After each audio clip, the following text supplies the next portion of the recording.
பிரைஸ்லோ கர்த்தருக்கு மகிமை உண்டாவதாக. கர்த்தர் நல்லவர், நன்மை செய்கிறவராகவே இருக்கிறார். நம்ம லூக்கா 18ஆம் அதிகாரத்தில் சில வசனங்களை பார்ப்போம். வார்த்தை தான் ரொம்ப முக்கியமாகுது. வசனங்கள் தான் நம்ம சொல்கிறத வியாக்கியானங்களை விட, அர்த்தங்களை விட வசனத்தை நம்ம படித்தோம்னா, நம்ம சொல்கிற வசனத்தை நீங்கள் கவனித்து திருப்பி ஒரு தடவை படிச்சிங்கன்னு வச்சுக்கோங்க, உங்களுக்கு தனியாக ஒரு வியாக்கியானம் கிடைக்கும், நல்ல ரிசல்ட் கிடைக்கும், ஆண்டவரோட ஐக்கியம் கிடைக்கும், கிருபை அதிகமாகும். சரிங்களா? நான் வசனம் படிக்கிறேன். 1வது வசனம், சோர்ந்து போகாமல் எப்பொழுதும் ஜெபம் பண்ண வேண்டும் என்பதை குறித்து அவர்களுக்கு அவர் ஒரு ஊமையை சொன்னார். ஒரு பட்டணத்தில் ஒரு நியாயாதிபதி இருந்தார். அவன் தேவனுக்கு பயப்படாதவன், மனுஷரை மதியாதவனாக இருந்தான். அது உங்களுக்கு தெரியும் அந்த கதை.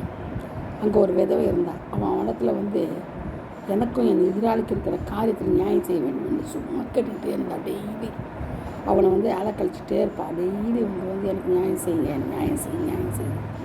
அவன் எப்படியாப்பட்டவனா, மனுஷரே மதிக்காதவன், தேவனுக்கு பயப்படாதவன் பார்த்துக்கோங்க. அப்போ எப்படியாப்பட்ட ஆளாக இருப்பான் பாரு, இரும்பு மனுஷன் மாதிரி. இல்லையா? துன்மார்க்கமாக இருந்திருக்கலாம். தேவனுக்கு பயப்படாதவனும் மனுஷனை மதிக்காதவனுமாக இருந்தான். வெகு நாள் வரைக்கும் அவனுக்கு மனதில் இருந்தது. அவன் கேட்கும்போது, என்னடா இதுன்னு, எப்போதும் தொந்தரவு பண்ணுறாளே, சரி என்ன பண்ணலாம், நான் என்ன பண்ணலாம், செஞ்சிடலாம் சொல்லி தனக்கு தானே சொல்லி கொண்டான். அப்போ கர்த்தர் அவரை நோக்கி நான் கேட்குறாரு, அநீதியில் நியாயாதிபதி சொன்னது சிந்தித்து பாருங்கள். அந்தபடி தேவன் தம்மை நோக்கி இரவும் பகலும் கூப்பிடுவதற்கு தம்மால் தெரிந்து கொள்ளப்பட்ட விஷயத்தில் நீடிய பொறுமையுள்ளவராக இருந்து அவளுக்கே நியாயம் செய்யாமல் இருப்பாரோ? இருக்க மாட்டார். இருக்க மாட்டார். கட்டாயமாக செய்வார், நியாயம் செய்வார். அப்போது இரவும் பகலும் நம்ம என்ன செய்யணும்?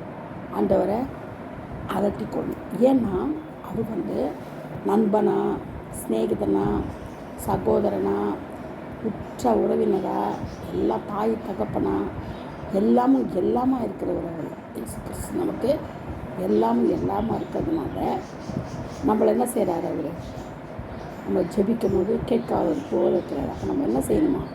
அவர் அலட்டி கேட்கணுமா? தினமும் இரவும் பகலும் அவரை தொந்தரவு பண்ணும்போது அவர் என்ன செய்கிறார்? இறக்கம் பாராதிருப்பாரா? நியாயம் விசாரிப்பாரா? நம்ம பட்சத்தில் பேசாதிருப்பாரா? சீக்கிரத்தில் என்ன செய்வார்? அவருக்கு நியாயம் செய்வார். மனுஷகுமாரன் வரும்போது பூமியில் விசுவாசத்தை காண்பாரோ காண்பார் முடியுமா? இந்த மாதிரி சிலர் விசுவாசம் இல்லாத இருப்பாங்க, செபிக்காமல் இருப்பாங்க, மொட்டுத்தனமாக இருப்பாங்க, தேவனுக்கு பயப்படாதவங்க இருப்பாங்க, இல்லையா? மனுஷரை மதிக்காதவங்க இருப்பாங்க. ஆனால் அவளுக்கு இறக்க கூட பாராட்டினா செய்கிறார். அவங்களுடைய நியாயம் கூட கேட்பார். அப்பாங்க இன்னொருத்தன் ஜெபம் பண்ணும்போது வெளிப்படையாக ஜெபம் பண்ணுறான்.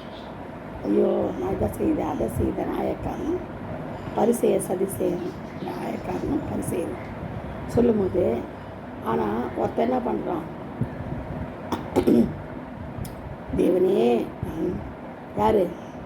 பரிகாரர், அநியாயக்காரர், பிரச்சாரக்காரர், மற்ற மனுஷனை போல இல்லை, ஆயக்காரனை இப்போ இல்லாததுனாலுமே சுதிக்கிறேன். மற்றவனை கம்பேர் பண்ணுறான். ஆயக்காரன் அவன் என்ன செய்கிறான்? ஆயக்காரன் ஒன்றும் செய்யலை. 2 ஜனம் ஒருத்தர் என்ன பண்ணுறான்?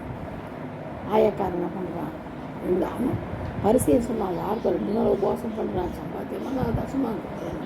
ஆனால் ஆயக்காரன் தூரத்தில் நின்று என்ன பண்ணான்? தன் கண்களையும் வானத்துக்கு ஏற்க துணியாமல் தன் மார்பில் அழுத்து கொண்டு, தேவனே, பாவியாக என்னை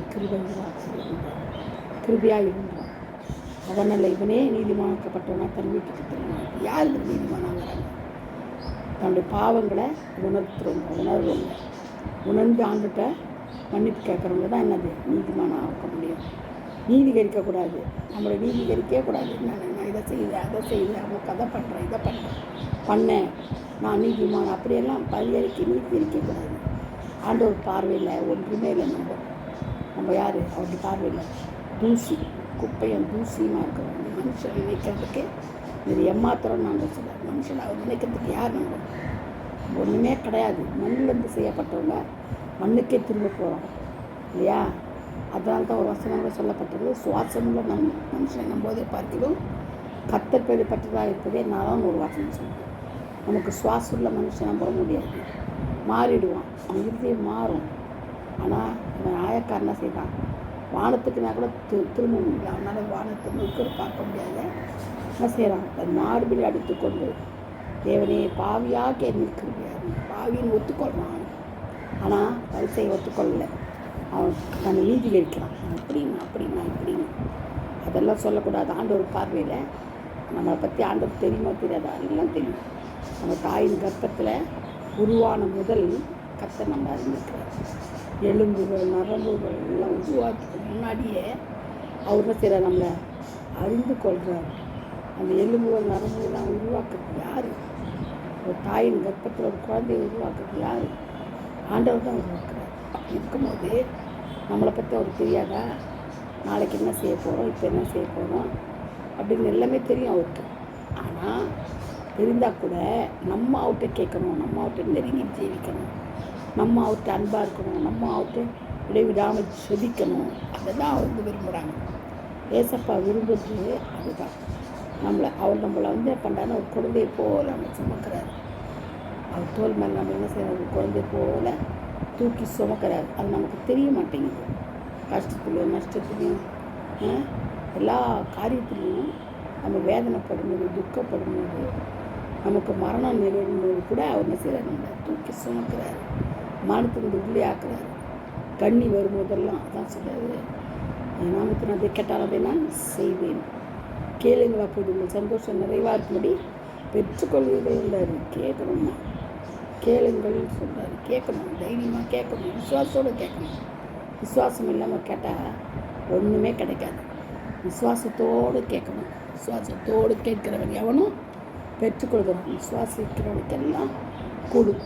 சிலர் பாருங்கள், விசுவாசத்தோடு கேட்பாங்க, ஆண்டவர் சுகப்படுத்துவார்னு நினைப்பாங்க. எல்லாம் ஆனால் சுகப்படுத்த மாட்டார். ஆண்டவர் சைலண்ட்டாக இருப்பார். கெஞ்சி கூத்தாடுவாங்க, அழுவாங்க, பிறழுவாங்க, உருவாங்க, சைலண்ட்டாக இருப்பாங்க. ஏன்னா எதுக்காக ஆண்டவர் அமைதியாக இருக்கிறாரு? எதுக்காக அவங்க கேட்டது கிடைக்கல? சுகமாக இருந்தாலும் சரி, ஆசீர்வாதமாக இருந்தாலும் சரி, எதுவாக இருந்தாலும் ஏன் கிடைக்கல, லேட் ஆகுது, தாமதிக்கிறாரு. ஏன்னா அவனுடைய பரிசுத்தத்துக்காக. அவன் பரிசுத்தப்படணும், அவன் இன்னும் பரிசுத்தப்படணும். தேவனுடைய ராஜ்யத்துக்கு என்ன செய்யணுங்க, வரணும், பரிசுத்தப்படணும். அதுக்காகத்தான் அவர் என்ன செய்கிறாரு, தாமதிக்கிறார். தாமதித்து அவனை சோதித்த பின் அவன் சுட்ட பொண்ணாய் விளங்குவான். அப்போ தான் தேவராஜ்யத்துக்கு வர முடியும் இல்லையா? அதுக்காக தானே செய்கிறாரு. அது மட்டும் இல்லை, தேவன் சிக்ஷிக்கிற மனுஷன் பாக்கியவான். யாரை சிக்ஷிக்கிறாரு? அவர் தனக்கு யார் ரொம்ப பிரியமோ, யாரை ரொம்ப ஆண்டவர் நேசிக்கிறாரோ அவங்கள தான் சிக்ஷிப்பார். சிக்ஷையை சகிக்கிறவன் பாக்கியவான் வேதம் சொல்லுது. சிக்ஷையில் செய்யணும், சகித்து கொள்ளணும். தகப்பன் சிக்ஷாத புத்திரன் உண்டோ? ஒரு குழந்தை நெருப்பில் கை வைக்குதுன்னா தகப்பன் பார்த்துட்டு இருப்பாங்களா? பார்த்துட்டு இருக்க மாட்டாங்க. ஓடி போய் என்ன செய்வாங்க, அதை தூக்குவாங்க. அப்படிதான் தகப்பனுடைய வேலை, தூக்குவாங்க. இல்லைன்னா ஒரு அடி அடித்து வாய்ந்த பக்கம் சொல்லுவாங்க. அதுதான் தகப்பன், அதுதான் தாயினுடைய வேலை.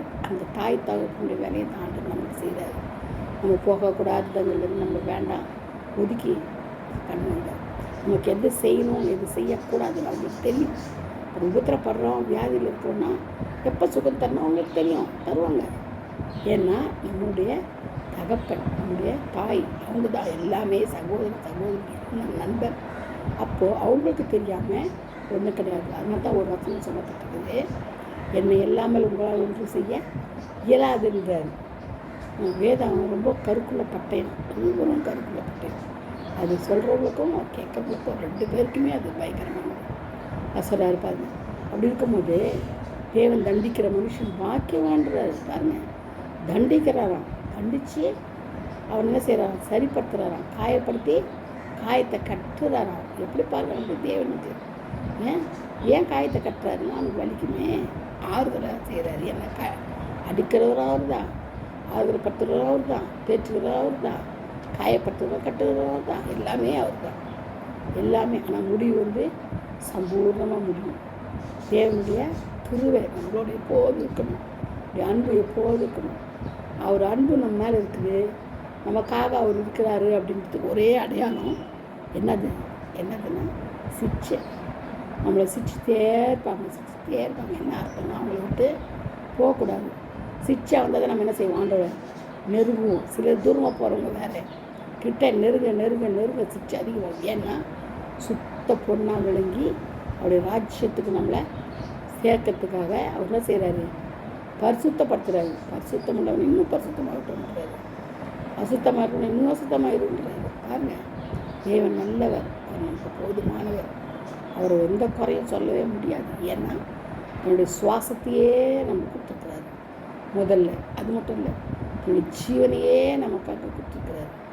வேறுபட்ட தேவன் நமக்கு தெரிவு செய்யாதிருப்பாரா? இடைவிடாமல் ஜெபிக்கணும், அதுதான் அவருடைய வேலை. இடைவிடாமல் என்னது தூங்கும்போது கூட ஆவி ஆத்துமா என்ன செய்யணும்? முடிச்சிருக்கணும், துதிக்கணும் துதிக்கணும் துதிக்கணும் துதிக்கணும். கடவுள் தரிசனத்தில் கூட ஆண்டுடைய தரிசனம் வரணும், துதிக்கிறது பாடல்கள் எல்லாம் வரணும். அதுதான் உண்மை. கர்த்தர் மாத்திரம் நமக்கு போதுமானவராக இருக்கிறாரு. கர்த்தர் தாம் இந்த வசனங்கள் ஆசீர்வதிப்பார். நாம் இடைவிடாமல் நம்ம ஜெபிச்சு அவருடைய பரிசுத்த ஸ்தலத்துக்கு நம்ம ஆயத்தப்படுத்துவோம். வருக சமீபம். இப்போ பயங்கரமான சத்துரின் கரங்களை நம்ம இருக்கிறோம். பிசாசுடைய ஆட்சியில் இருக்கிறோம். இன்னும் கூட பயங்கரமான நாட்கள் வருகிறது. அந்த பயங்கரமான நாட்களுக்கு நம்மளை விடுவித்து ஆண்டவர் நம்மளை காத்துக்கொள்வார். கர்த்தர் தாம் இந்த வசனங்களை பாதுகாத்து நம்மளை பரிசுத்தப்படுத்தி பரம அழைப்புக்கு நம்மளை காத்துக்கொள்வார். அதுக்காக நீங்கள் ஜெபித்து கொள்ளுங்கள்.